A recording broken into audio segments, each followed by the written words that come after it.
예, 미국과 중국 간의 어떤 신경전 관련된 지금의 미국 상황들 한번 체크해 보도록 하겠습니다. 미중산업경제연구소의 조용찬 소장과 함께합니다. 어서 오십시오. 예, 안녕하십니까. 예, 틱톡 얘기부터 한번 해보도록 하겠습니다. 혹시 소장님은 틱톡 해보셨습니까?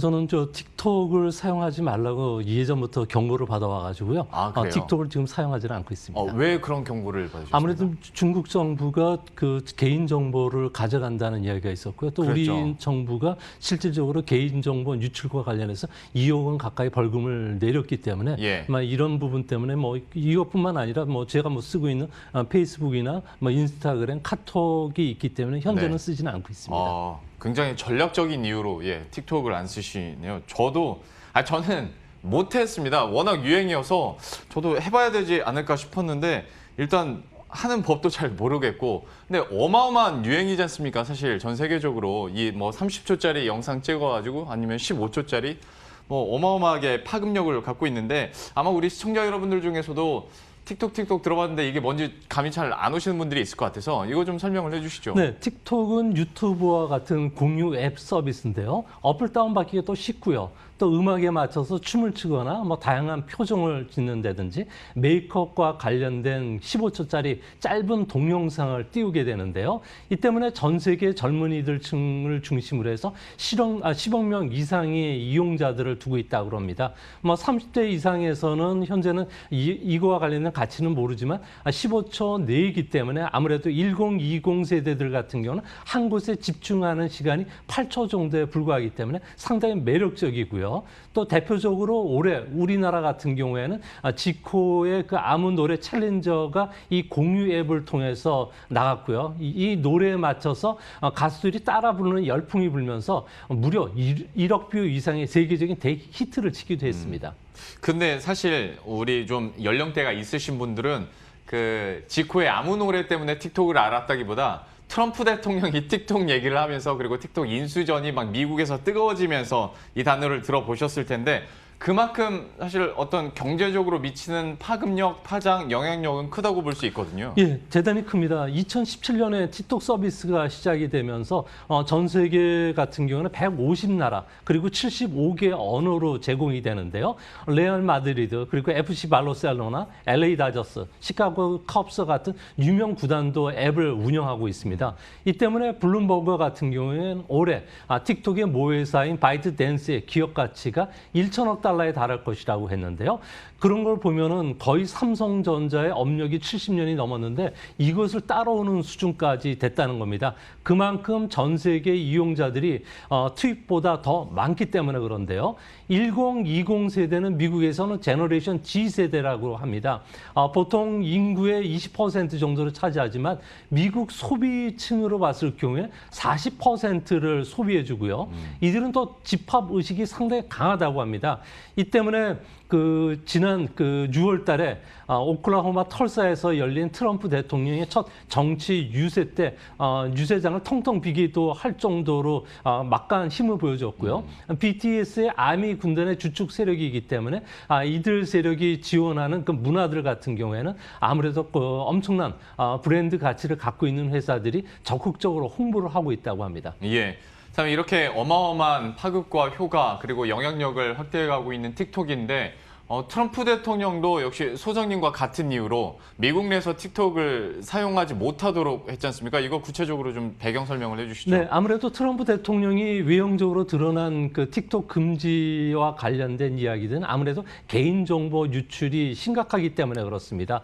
틱톡 계정을 개설하기 위해서는 SNS뿐만 아니라 전화번호를 비롯해서 개인정보들과 관련된 내용을 적어야 되는데요. 이 때문에 데이터베이스에 고스란히 이 내용이 담기게 됩니다. 이 담긴 자료를 AI가 가공한다면 동영상, 또 시청 시간, 메시지, 다른 연락처에 있는 목록까지 이거와 더불어서 취미나 기호, 그리고 뭐 다양한 고급 정보들이 고스란히 중국 정부에 넘어간다는 거죠. 뭐 보안에 대한 우려도 또한 문제가 되는데요.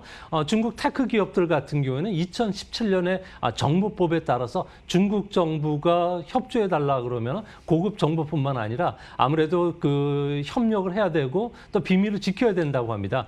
미국의 이용자들이 홍콩 보안법이라든지 코로나 진원지 또 위구르와 관련된 인권 문제를 검색했다면 이 검색 기록이 고스란히 남게 되는데요. 이를 중국 정부에 제공을 한다면 아무래도 중국 정부는 이거와 관련된 여러 가지 마케팅을 할 수가 있다는 거죠. 이 때문에 틱톡 같은 경우에는 오라클에 매각하려는 이유는 아무래도 랠리 에리슨 회장 같은 경우에는 IT 업계에서도 드문 트럼프 지지자이기 때문에 오라클이 자신들을 바람막이 역할을 해줄 수 있다고 보고서 현재 협상과 관련된 피치를 올리고 있다고 합니다. 예.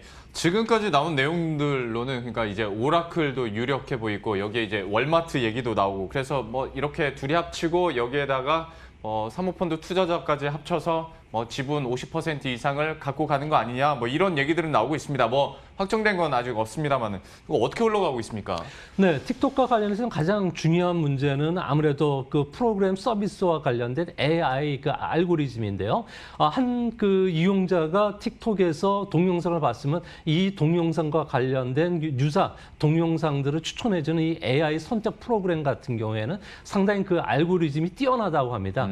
이를 중국 정부가 매각을 인정하지 않는데 이 매각과 관련해서 전향적인 자세를 보일 경우에는 매각이 될 가능성이 높은데요. 틱톡의 본사 같은 경우에는 현재 중국에 있지만 이를 틱톡은 미국으로 이전시키면서 2만 명을 고용시키겠다는 제안을 줬고요. 데이터베이스와 관련해서 미국 정부가 예민한 부분들을 이해하기 때문에 오라클에 위탁을 시키고요. 소스 코드와 관련해서도 조사할 권한을 오라클에 주겠다고 제안했습니다. 또한 미국의 컨설팅과 관련해서 최대 지분의 60%를 줄 테니까 경영권만은 유지시켜달라고 제안을 하고 있는데요. 이거와 관련된 상사 여타권을 갖고 있는 부서가 미국의 재무부 휘하에 있는 대미 외국투자위원회입니다. 여기에서는 소프트웨어뿐만 아니라 데이터 그리고 지배구조와 관련된 문제를 20일까지 결론을 내고서 납득이 되면은 승인을 해주고요. 그렇지 않으면은 다시 반려할 것으로 보여지는데요. 이제 문제는 중국입니다.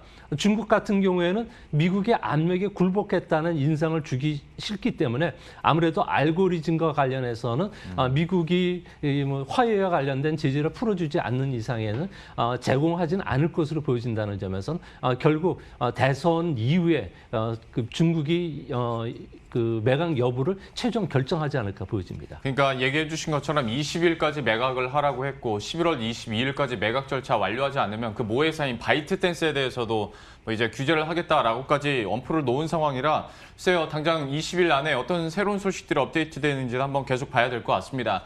화웨이 얘기로 넘어가 보도록 할 텐데요.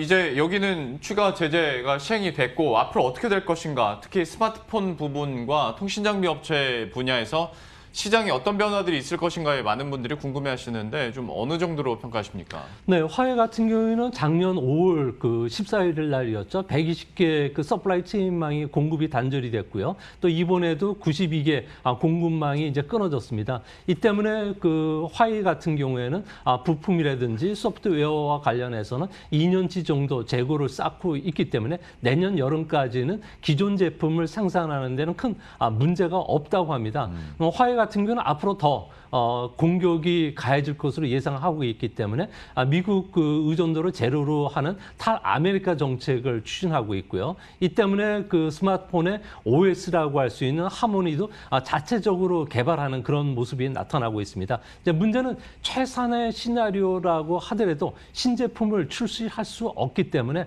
앞으로 화웨이 같은 경우는 5G 스마트폰과 관련된 최신 폰을 제공하지 못하게 될 것으로 보여지는데요. 이렇게 되면 화웨이의 시장 점유율은 현재 20%에서 한 15%로 연말까지는 떨어지고 그 이후부터는 거의 4%대까지 떨어지지 않을까 보여집니다. 최악의 국면에는 미국이 동맹국과 함께 벌금뿐만 아니라 각종 제재를 가하게 됐을 경우에는 화웨이 같은 경우에는 실제 고사를 당하면서 시장에서 스마트폰과 관련해서는 퇴출될 가능성이 큰데요. 문제는 4차 산업혁명 시대에서는 5G라는 고속통신망을 시장을 이용해서 AI와 관련된 기술, 사물 인터넷, 그리고 로봇과 같은 혁신적인 제품을 계속 쏟아내고 이거와 관련된 표준뿐만 아니라 특허를 가져야 되는데 이제 미국뿐만 아니라 미국의 동맹국들이 이 특허와 관련해서 인정해주지 않는 분위기이기 때문에 한국이 고스란히 그 이익을 가져가지 않을까 생각이 듭니다. 예, 그 부분 하나 더 추가로 소장님의 의견을 좀 듣고 싶은데요. 스마트폰 부분 특히 그렇고 통신장비 부분도 그렇고 화웨이가 시장에서 뭐 점유율이 만약에 쪼그라든다면 그것들을 우리 기업들이 가장 크게 반사이익을 받아갈 것인가 아니면 중국 안에 있는 뭐 저비용 스마트폰을 내놓고 있는 중국 내 회사들, 스마트폰 회사들이 그대로 점유율을 흡수해 갈 것인가에 대해서는 좀 어느 쪽으로 생각하십니까? 네, 현재 그 시진핑 국가주석 같은 경우에는 중국 편에 서라고 계속 압박을 해주고 있고요. 이거와 관련된 특사들이 계속 파견되면서 삼성전자, 뭐 SK 하이닉스 그리고 디스플레이 업계의 그 압력이 전방위적으로 나오고 있다고 합니다. 뭐 우리 같은 경우에는 미국 상무부에 부품을 수출해달라고 허가 신청을 하긴 했는데요. 이는 다분히 립서비스 차원이고 미국이 절대 이거와 관련된 양보를 하지는 않을 것으로 보여집니다. 미국 같은 경우에는 아무래도 그 중국이라는 그 경쟁 대상국의 패권을 그렇게 전쟁도 해보지 않은 상태에서 넘기기는 상당히 힘들고요. 또 백인이 아닌 또 이념적으로나 정치적으로 다른 나라에 이 패권을 넘길 수는 없을 겁니다. 이 때문에 앞으로 화해와 관련해서는 그 캐나다에 있는 멍한조 회장과 관련된 구속 후 한 20년형을 때릴 가능성이 크고요. 또 이거와 관련해서 화해에 대해서는 벌금이 천문학적으로 내릴 가능성이 큰데요. 이거와 관련해서 중국 정부는 아주 강하게 반발할 것으로 보여진다는 점에서는 앞으로 중국이 그 독자적인 그 자체 내수 상태망을 구축하는 문제와 더불어서 미국에 대한 그 국채 매각뿐만 아니라 히토리 수출 금지와 관련된 다양한 압박 카드를 이제 꺼내기 때문에 미국 그리고 중국 두 나라를 중심으로 한 독자 디커플링 경제가 앞으로 상당 기간 동안 지속이 될 가능성이 높지 않나 이렇게 보여집니다. 아무래도 좀 폐쇄적으로 운영을 하다 보면 그 중국에 있는 다른 기업들로 점유율이 어느 정도 흡수되는 영향도 있을 테고 마지막 부분에서 중국의 반격 카드로 그 히토리와 미국 국채 매각 가능성 얘기를 해주셨잖아요. 근데 항상 어떤 중국의 카드 그리고 마지막 카드라고 항상 불리는 것이 히토리와 미국 국채 매각 가능성인데 지금까지는 뭐 카드가 적극적으로 나온 적은 없었고 이번에는 진짜 현실화 가능성이 있다고 보시는 겁니까? 네, 그렇습니다. 뭐 미국 같은 경우에는 클린 네트워크 계획에 따라서 뭐 화해뿐만 아니라 다양한 그 중국의 IT 기업들을 미국이 주도하는 그 글로벌 네트워크망에서 추방하는 전쟁을 시작할 것으로 보여지고요. 또 알리바바라든지 그 바이두, 텐센터 같은 클라우드 기업과 관련해서도 1순위로 퇴출시킬 것으로 보여집니다. 이렇게 됐을 경우에는 중국 같은 경우는 스스로 궁지에서 벗어나기 위해서 미국 의존도를 제로로 낮추는 탑 아메리카 정책을 추진하게 되고요. 또한 자력 경쟁 계획이 현재 추진되고 있다고 합니다. 특히 14차 5개년 계획이 10월 달에 있는 오중전에서 결정이 될 것으로 보여지는데요. 여기에서는 AI, 반도체뿐만 아니라 중국 생태계를 지원해주기 위해서 1조 4천억 달러의 대규모 자금이 투자가 된다고 합니다. 미국 입장에서는 이거와 관련해서 적극적으로 제재에 나설 가능성이 큰데요. 이 때문에 상대적으로 이거와 관련된 기술력 격차가 계속 벌어질 수 있다는 점은 우리나라의 스마트폰, 통신 장비 그리고 반도체 회사 같은 경우는 고스란히 그 알로 먹는 이런 그 기회가 찾아올 가능성이 있다는 점에서 절대 우리나라 기업들은 이번 기회를 놓치지 말아야 될 것으로 보여집니다. 예. 한 가지 이슈 더 살펴보도록 하겠습니다. 47조 원짜리 메가딜 소식 이제 여러분들도 잘 아실 겁니다.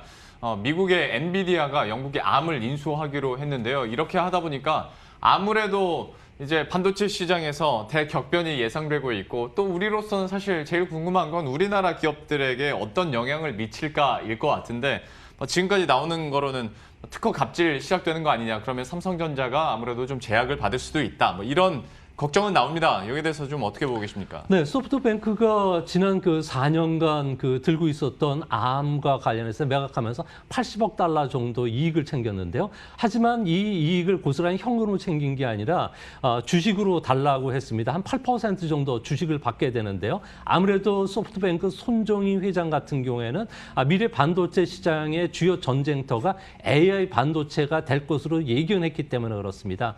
엔비디아 같은 경우에는 그래픽뿐만 아니라 음성 인식과 관련된 CPU와 관련된 부분에서 GPU라 그러는데요. 네. 이거와 관련해서 세계적인 기업이고요. ARM 같은 경우에는 아무래도 세계 스마트폰의 두뇌라고 할 수 있는 AP 어플리케이션과 관련해서 시장 점유율 95% 회사입니다.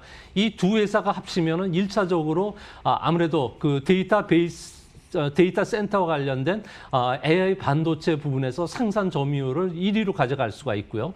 2차적으로는 GPU라고 하는 그래픽 처리 반도체뿐만 아니라 초고속으로 처리해주는 그 CPU가 합치게 된다면은 앞으로 전력을 사용해서 대규모 연산이 가능해지기 때문에 AI 반도체가 진화를 하게 됩니다. 이렇게 되면 딥러닝이 가능해지면서 심층 학습과 관련된 조그만 그 반도체 칩 안에 1초당 200조 연산이 가능하게 되는데요. 이렇게 되면 자율주행 자동차가 새로운 시대를 맞게 되고요. 로봇 택시라든지 AI 전투기, 그리고 로봇 병사, 그리고 AI 기후 예측 시스템들이 비약적으로 발전하게 됩니다. 이렇게 됐을 경우에 아무래도 우리나라 기업들 같은 경우에는 아무래도 라이센스 그 로열티를 상당히 고가로 주고 쓸 수밖에 없기 때문에 한편으로는 좀 악재가 될 가능성이 크지 않나 이렇게 보여집니다. 예.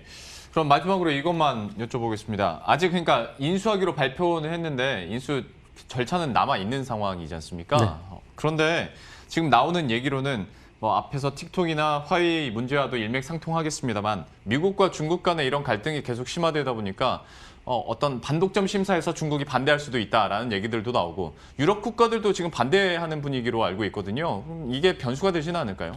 네, 아무래도 앞으로 그 미래 제4차 산업혁명과 관련해서 미국이 국제 표준을 갖기 위한 이런 전략 차원에서 추진되고 있는데요. 이 때문에 그 중국 같은 경우에는 자신의 날개를 꺾어서 딸지 못하도록 하는 미국의 그 반도체와 관련된 전방위 압박과 관련해서는 강하게 저항할 수밖에 없습니다. 이 때문에 앞으로 1년 반 정도 예견되고 있는 각국의 그 승인 절차와 관련해서 영국 같은 경우에는 자신들의 유일한 반도체 설계 회사를 뺏기는 거에 대해서 상당히 민감해하고 있고요. 뭐 중국 같은 경우에도 이를 승인해 주지는 않을 것으로 보여지는데요. 아무래도 설계 기술을 받을 수 없다면은 중국의 반도체 기술이 무위로 끝나고 또 그 굴기 꿈도 없어지기 때문에 그렇습니다. 이제 앞으로 그 중국의 그 ARM 그 현지 법인이 있는데 이 법인 같은 경우에도 이 그 합병과 관련해서 반대 의사를 지금 표명을 하고 있기 때문에 지난 그 퀄컴이 네덜란드의 반도체 회사 인수가 무위로 끝났듯이 아무래도 무위로 끝날 가능성도 현재로서는 상당히 높지 않나 보여집니다. 그러면 실제로 어떤 무상 가능성도 계속 열어놔야 되는 상황인 거네요. 네, 그렇습니다. 아무래도 뭐 EU뿐만 아니라 영국 그리고 각국의 반대가 심한데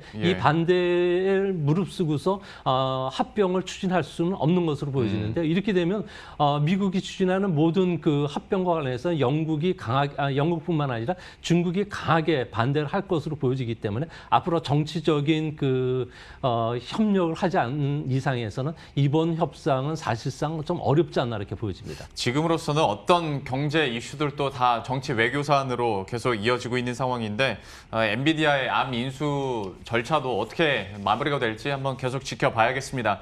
미중산업경제연구소의 조용찬 소장과 함께했습니다. 오늘 말씀 고맙습니다. 예, 그러면 저희도 여기서 인사드리도록 하겠습니다. 식사 맛있게 하시고요. 저희들은 다음 주 월요일 이 시간에 또 새로운 이슈들과 전략 들고 다시 찾아뵙도록 하겠습니다. 시청해주신 여러분 고맙습니다.